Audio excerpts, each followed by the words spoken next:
7th, 2020. We are live with another stream about stuff to try and understand the stuff. Today's topic is self banking. This is a broad concept that is hopefully or quite likely to be a once in a 100 year type of change.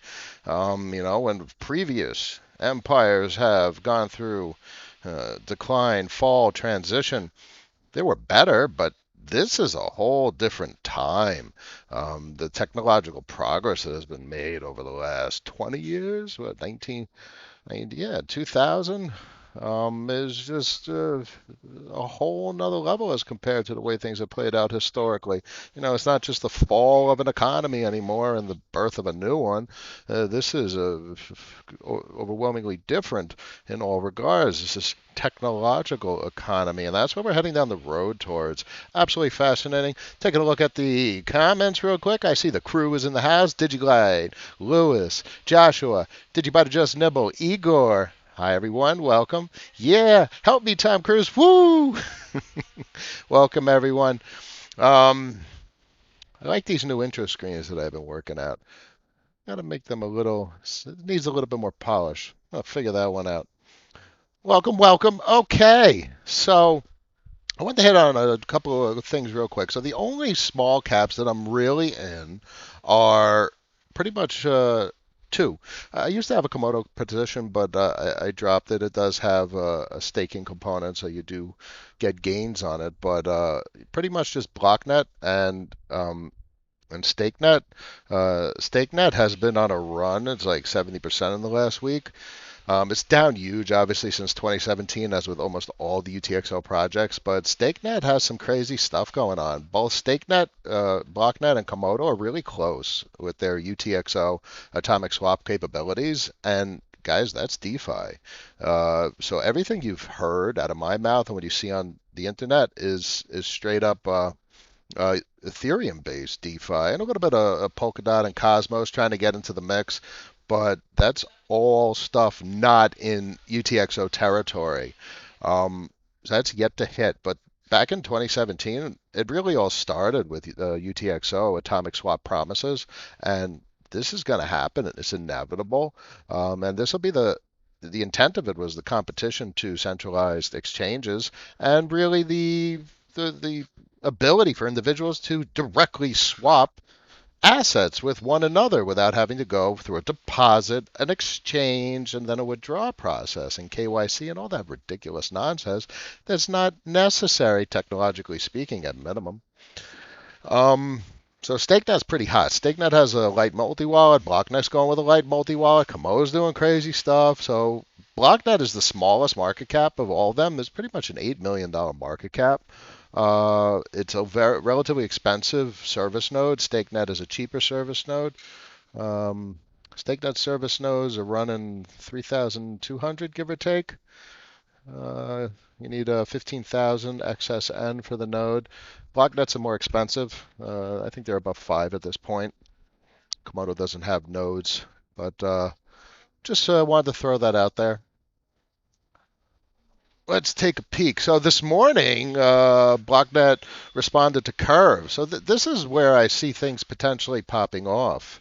Curve obviously has had a run over the last couple of weeks with its stablecoin AMM functionality, the liquidity pools that are pretty much taking over DeFi. Um, so they have complexities. Infura is a centralized service provider of Ethereum node access. So BlockFi offers X-Router protocol and xCloud, which is a decentralized Oracle infrastructure as well as decentralized Sybil resistant SPV infrastructure.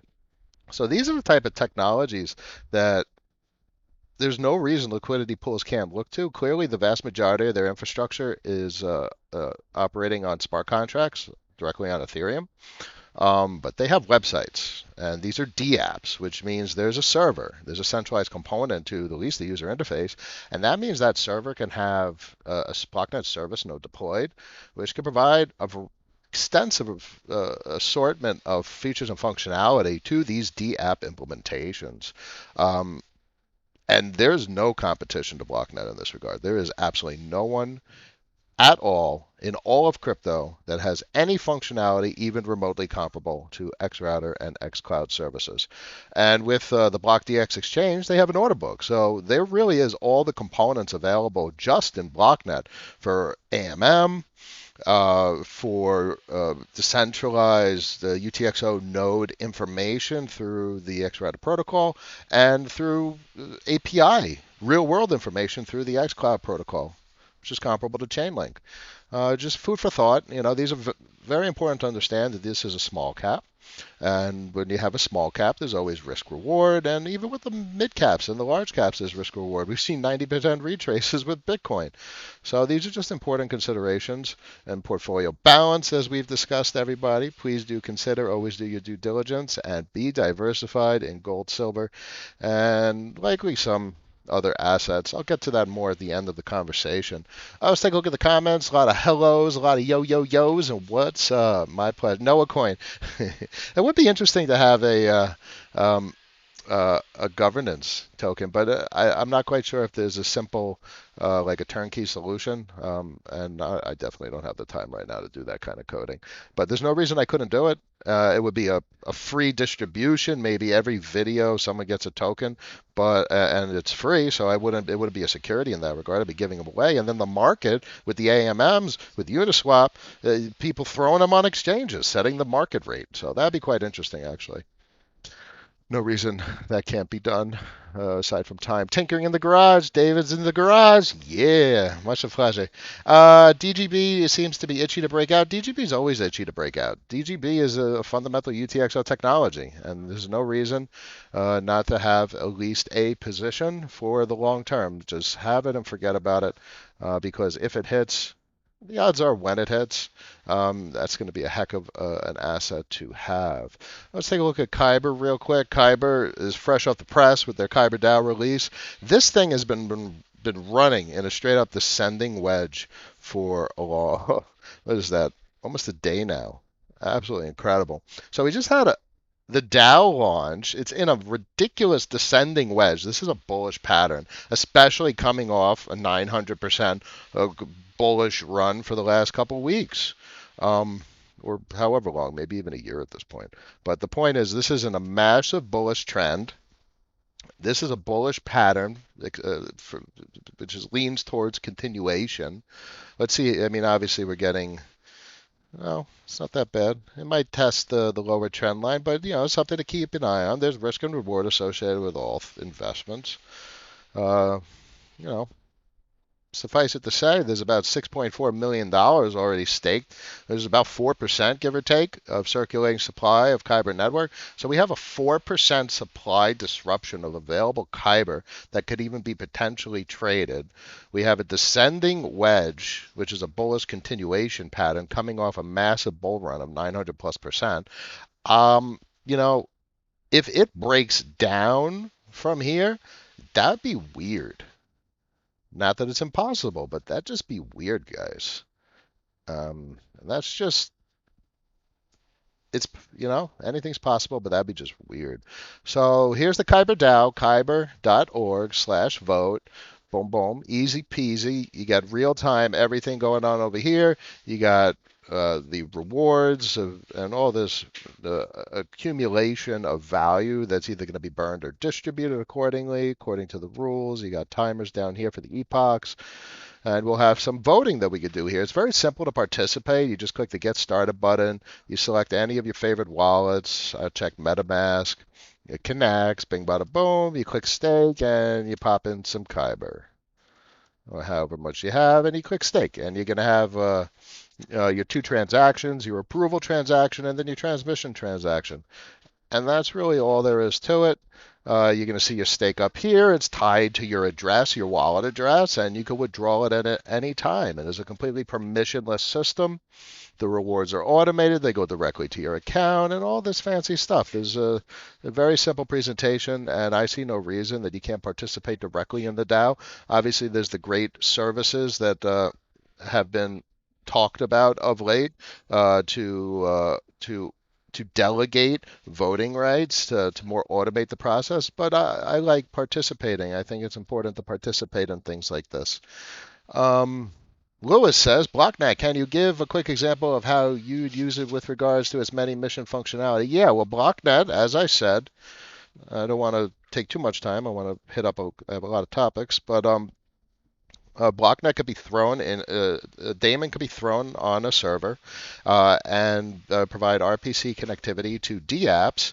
And the DApps, this is a DApp right here, what's on the screen is a decentralized application that interacts with the Ethereum blockchain and interacts with smart contracts. It uses Web3, the protocol, which has Python, JavaScript packages, but you could also hook into stuff that's deployed on the server. So the RPC connectivity can facilitate through the X-Router protocol daemon queries for countless blockchains. So that means you could submit transactions, you could query asset holdings, and you could do basically everything that everyone I've been showing everyone that you could do with 1inch, but you could do it with in UTXO land, and that's really the type of functionality that the X-Router protocol and the X-Cloud protocol provides. X-Cloud could even provide pricing information. X-Cloud is an oracle. It does what Chainlink does. Obviously, it's not as developed. BlockNet has a small footprint, market cap wise, but from a technological perspective, it is the functionality that's needed to do what Link does. Absolutely fascinating. I just wanted to remind everyone, if you go on 1inch, grab some Chi tokens. So you pop F on the left, Chi on the right. All you need is 100 of them. You're going to go through probably like 5 or 10 per transaction. Gas is expensive nowadays. So if you got like a $30, bear in mind when you do this and the MetaMask window pops up, it's still going to say like 20, $30 for the transaction, depending on obviously your transaction size. But because you have Chi in your account, that $20, $30 F transaction is going to be like $3, $4, $5 worth of Chi. And that's what Chi does. So all you have to do is click this. Once you get Chi into your wallet, all you have to do is click this little button right here, enable Chi. It's going to be a simple little transaction, and then you have Chi enabled. And after that, all your transactions will use Chi as long as there's Chi in your wallet. So keep an eye on the quantity of Chi in your wallet, and just remember when you see the Ethereum transaction, the gas amount in MetaMask, it's going to say Ethereum, like $30. But when you check the transaction in Etherscan and you look at the actual transaction information, you're going to see that there was no Ethereum used for gas. You're going to see that gas was self-destructed to account for the transaction fees. It's my pleasure, Lewis. There's some of my favorite projects. I've had BlockNet, StakeNet for a long time now. It's been years. Juliang says, "Hi Noah, what do you reckon about the possibility of whales suppressing the current price of Kyber?" It's no doubt going on. That's what a descending wedge is. It's being suppressed. We have supply disruption. This just means you got to weigh risk reward. I have a nice position. I have a position that's going to be staked, and I also have an additional position that I probably will stake more, but I'm also going to be trimming. Like what I currently have staked, I have no interest in trimming. This is my original position. But looking at this descending wedge and the supply disruption, this descending wedge is just too juicy. So I got a nice position. I didn't dip too much into my desired Ethereum position, so I still have a healthy Ethereum position. Went a little overboard overnight last night, but since then I've pulled out and reestablished my Ethereum position. But I plan to trim as the expectation is that as Kyber is going to break upward in a bullish continuation. That just has all of the signs of the current chart. The technicals point to that, and the fundamentals of supply disruption point to that as well. So I will trim and add to my Ethereum position. I'll probably end up liquidating almost all of it to reestablish the entirety of the Ethereum position I had, which is really the position I want. And I'll probably add a little bit more to the stake position, which is just long term. Looking at these numbers, you can't really get a sense of what the ROI is going to be. You got to remember the amount of transactions going through Kyber in the grand scheme of things is basically zero in the world scale. We're in uncharted territory. Uh, we have no idea what's going to play out. This is all speculative, but I think the fundamentals of this type of technology is far superior to anything that we got in the equities markets. I have a better fundamental sense of what is going on in this space than traditional financial markets, which means I have more confidence in making choices and decisions, placing value in things that are more likely to appreciate. There's absolutely no rational way to justify why equities are appreciating. It's like they just are, but it's not like they're generating more revenue. It's not like there's more volume of sales. Everything's collapsing. So how I can't invest in something that doesn't have a fundamental reason to invest in it. Not only for my personal sanity, but because I need to have a philosophy. And if I stick to that philosophy and it works, that means I have a process to actually do, repeat, and do again, and to achieve the success I'm looking for. Looking at the comments real quick. Caterpie says, "Good evening, Noah from the Netherlands." Yes, I will start using UTC. Apologize, everyone, for that. I typically save about 50% transaction fees using Chi. Ooh, yeah, it's crazy. I've seen 90% reductions. I've seen $50 transactions get reduced to $5. Well, 1-inch recommended wallet to use. Well, bear in mind, MetaMask, you can use your ledger. So it supports everything. I like going uh, MetaMask ledger through MetaMask because then you actually get to see the transaction. But most 1-inch supports direct ledger. But you gotta have hardware wallets nowadays. You gotta, especially if you're playing with meaningful retirement savings or stuff like in those types of valuations, you gotta protect yourself. You better have like Google's super duper secure authentication, which is the ultra security with the U2F, universal two-factor devices. You got to lock your stuff down nowadays, guys. That maybe warrants an entire video. So be very due diligent or spend time on that and lock things down. Gmail should be impenetrable. Um, Comments real quick. James says, not DeFi related. Are you a fan of Litecoin? No. Bitcoin and Digibyte. Bitcoin is my largest position. Digibyte is a large position. I do not hold Litecoin. Traditional finance markets, you can't value anything anymore. No PE. Listen, the P and E's are ridiculous. To me, I get nauseous thinking of a P and E greater than 1. It doesn't make any sense. It's all speculation. I mean, clearly what we're dealing with here is speculation, but I find so much meaning in the fundamental analysis of the technological capabilities of these projects that I'm mentally able to assign potential value. So I feel in my gut that the speculation based on the fundamentals that I'm assessing, that I'm more, these are better choices than equities. It's completely irrational speculation in that market, and that is interesting. So many people would argue so vigorously that the entire crypto space is based on just irrational speculation. And I just see it the opposite way.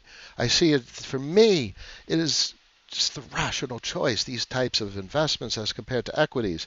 The fundamentals, as I said, just make so much more sense to me. They're justified, and there's power and value in what the technologies do. Yeah, BitFi is cool. What is it's a hardware wallet? There's countless hardware wallets. I like Ledger. Nice, simple. This is one of the first. Was it Trezor? It's probably good, but Ledger has just extensive support at this point for almost anything you could possibly think of. Would love to use BitFi with all this. Yeah, it's cool. Ledger, as I said. Yay. Okay, so big picture. We got, as I've talked about fundamentals of the crypto space as compared to the legacy financials, you got to understand big picture and what's going on. This is some of the biggest stuff going on. This is the Office of the Comptroller of the Currency. These boys are define money and how money is managed for not just in the United States but the U.S. dollar. This is basically an arm of the Treasury. And this is one of the most important offices in the entire country, especially considering the global macro financial climate and what the hell's going on with what's going on with the dollar. And look at this wonderful human being right here, Brian Brooks.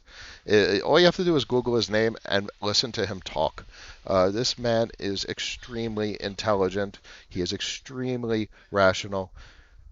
And I don't know if I said it. He is extremely intelligent. And he is now the acting comptroller of the currency for the United States of America.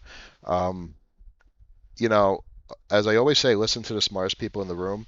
This is one of the smartest people in the room. He's extremely impressive with how he speaks and what he speaks about.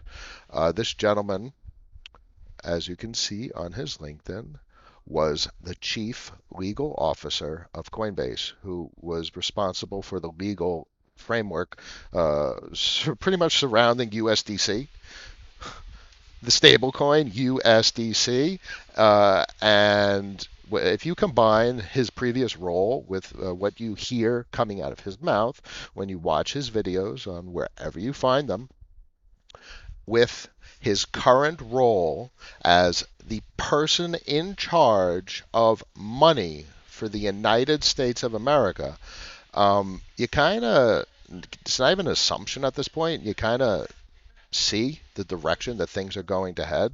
The U.S. Office of the Comptroller of the Currency is responsible for issuing banking charters, um, which means they define how banks operate and if a bank can operate. Um, so the office of Brian Brooks is pushing for a fintech charter, as strong as it gets. He's using every force and power that he has, as you will see in his videos, how strongly he expects the USD CBDC, a central bank digital currency of the United States, to be out of Silicon Valley. And he built USDC. So in my mind, it is so obvious what he wants. He wants to issue fintech banking charters. And Google, PayPal looking into it, and he wants Coinbase and Gemini to have fintech banking charters, which means they could accept deposits, checking accounts, which means they could have their USDC and GUSD collateralized, potentially even directly by the U.S. Treasury. And this is a great way for the Treasury and the Fed to distribute money directly to people. Pavel says, "What's up, my man?" Um, and this is a big issue with the CARES Act. There's probably still people waiting for checks in the mail. Meanwhile, they could have just said, "Here's $2,000. Go to Gemini.com, open an account, and boom, there's your money, and enter your bank account information and withdraw it to your bank account." Or Coinbase has credit cards, so set up for Coinbase. Here's your $2,000. Coinbase sends you a credit card in the mail, and there's your money. So the Treasury theoretically could directly collateralize GUSD and USDC for MMT money distribution. Absolutely fascinating. And this is something that China is way ahead of the United States with at the national level.